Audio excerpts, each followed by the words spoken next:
It's Saturday morning, and I'm just hanging out with Nellie, who is sitting on my head and alternately eating my hair and looking out the window because this is a fun Saturday morning activity.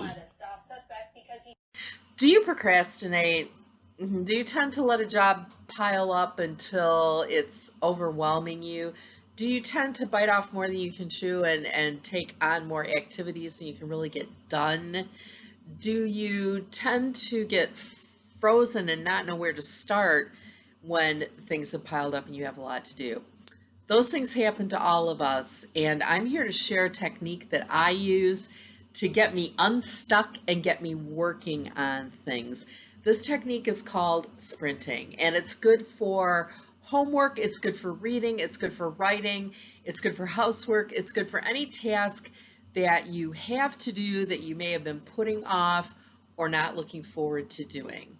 Okay, now you might have heard of something called the Pomodoro technique, which is a process of doing 25 minutes worth of work and then taking a 5-minute break and then repeating 25 minutes of work, 5-minute break.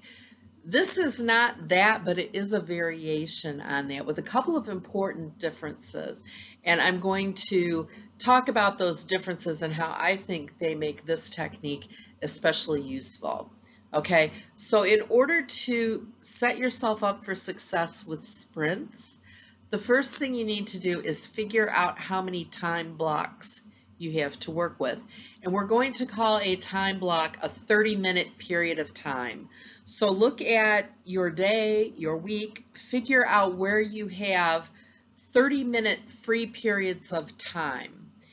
Now, once you do this, it will emphasize to you how little extra time you really have in your day. Because there's probably times where you have to be at work during these hours, you have to be in class during these hours, you have to prepare dinner during this time. And so these half-hour blocks are not as plentiful as you might think if you've just been looking at your work in kind of an abstract sense, like, oh, well, I'll have all day on Saturday to work on that or whatever. No, you probably won't. So figure out, for now, how many time blocks do you have? So let's say it's 1 o'clock in the afternoon, you had classes this morning, you've eaten some lunch, and now you have to go to work at 4, okay? And so that means you'll have to leave for work at 3:30, and it's 1 o'clock now, okay? So let's say you're going to start working at 1:30 on your sprints. So you have 1:30 to 3:30, so that would be 4 time blocks, 4 half-hour time blocks. So let's look at the technique working with this idea of time blocks. Here's the best process for using these time blocks. First, figure out how many you have. Secondly, assign your tasks to those time blocks. So do you have a task you think might only take you 20 minutes? You could assign that to one time block. If you have a task that you think is going to take you close to an hour, you could assign it to 2 time blocks. So figure out what you're going to do in each of your time blocks. Sprint for 25 minutes, so set a timer for 25 minutes, and during that 25 minutes, push as hard as you can to work as rapidly but as efficiently as you can, okay? So don't sacrifice efficiency for speed. If you're reading for a class, you want to make sure you're retaining what you're reading, maybe taking some notes on it. If you are writing, that might be a long process for you. So just keep at it and push through it. You're going to get distracted, you're going to want to quit, but tell yourself until that 25-minute timer rings, you have to keep pushing on, okay? Then when the timer rings, you can take a short break. Now, in the Pomodoro technique, they say a 5-minute break.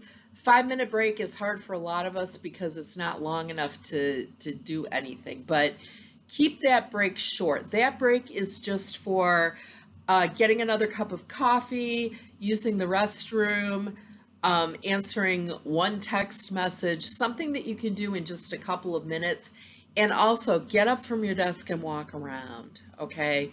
But the key to sprinting and the key to not wasting the time in the next sprint is to get back to it as soon as you can. Because any extra break you take is going to eat into the next sprint, right? So you want to keep these breaks short, but they are necessary. So even if you're on a roll, I would still stop to take the break and then come back to it. Now you're going to repeat this for as many time blocks as you have, and I think you're going to be astonished at how much you get done with this technique. And if it's a Saturday, for example, and you're thinking, oh, I have all day to write that paper, no, divide it up like this and you will find, well, I really don't have all day because I need to go grocery shopping. So if I block off some time for that, and if I block off some time for, I want to talk on the phone with my parents, or I want to do these things, you're not going to have 16 time blocks in an 8-hour day. So over time, you get a more realistic sense of how much extra time you have and how much time these different tasks take.